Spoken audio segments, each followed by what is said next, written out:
when you're doing your research, what were some of your favorite like ancient stereotypes where you're like, oh, these like historical lesbians like U-hauled together, or like I like too, like there were a lot of like lesbian players that you're talking about. You know what I mean? Like the Shane archetype lives in history. So like, what were some of your favorites? I think the one with Sappho where she played the guitar and she had to cut her nails to do it, or no, she didn't. She needed to keep them long to play the guitar, but she needed to cut them also to have sex with other women. So that was a dilemma for her. So she invented the plectrum, which I just think is genius. Like that is like some good lesbian thinking, DIY. Love it. Yeah, yeah, Yeah, yeah. yeah. She literally is Yeah, like the inventor of the pick, yeah. like the And guitar then pick, just because it so she was could get like, laid. yeah. She's like, well, I I can't also pleasure women like this. Yeah. I super want to know, like, at the time, who was that? You know, like, cause I'm picturing lesbians now, kind of like, you know, in the like, here's Wonderwall style. Like, I'm picturing lesbians now with their guitar, being like, oh, I know, like, Tegan and Sarah play like some Brandy Carlisle. I want to know, like, who was Sappho playing that she was like, oh, here's the like obvious like lesbian reference that I'm gonna sit down and like play for you women. Well, I don't know. sorry. Do you know? Well, I am one of the co-hosts of a podcast called Sweet Bitter as I've well, which is heard it. literally all about Sappho. So Lee was like, sorry, Sappho was playing herself. Like she wrote music, Incredible. and but she Incredible. wrote songs about women. So like she was like, oh, there aren't any gay songs. Like I'm gonna write them myself, so everyone knows like I'm gay. Like I'm singing this gay song to you, and I wrote it about you. It's Like Amazing. like, Sappho was intense.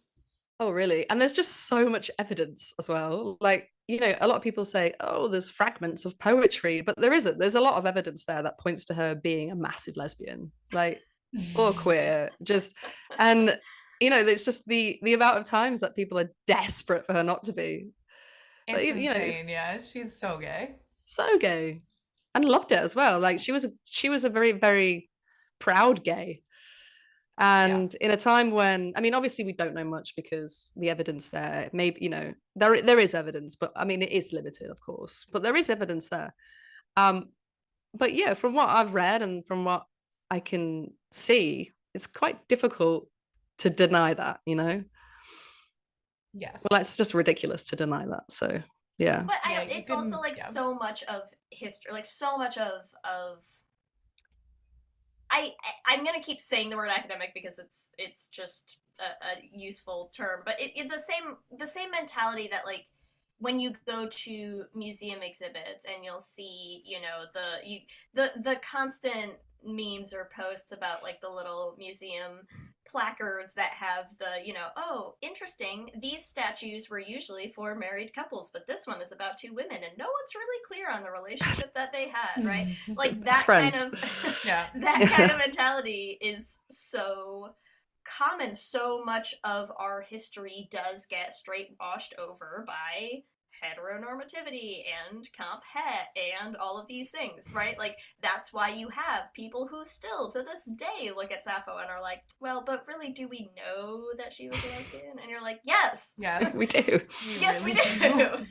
We clearly, obviously do. Like, what are you talking about? And so I think, in the same way that we have to reclaim so many things as queer people, like getting to reclaim our own history, even if to a certain extent, like, yes, you're always going to be doing some amount of projection of our current terms, understandings, labels, things, sure, fine, but there were history was queer, full of queer people. There's so many queer people. We've existed forever. Of course. We did, as you say in the beginning, like we didn't just suddenly re-emerge from the depths when Ellen came out. I mean, we've been Like around. nothing. We've, Yeah, I no gay know. activity happened from Sappho to, Before to that. Ellen.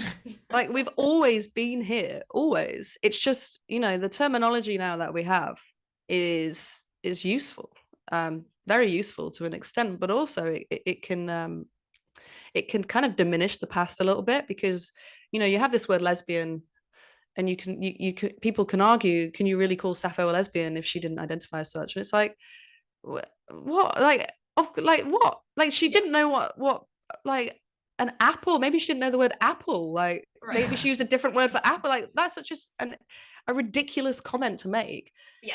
If Because Sappho had never seen a squirrel, did squirrels not exist? Right. Exactly. Yeah. Could have bear shit in the woods. It's just If it's a squirrel ridiculous. falls on a lesbian in the forest and no one's around to see it. Yeah. it didn't happen. If Sappho's having sex with a woman, but she doesn't call it sex, is it Right. sex? Well, or if she doesn't call herself a lesbian while she's doing it, right? Yeah. Wow, these sound like lesbian riddles. Yeah. I love it.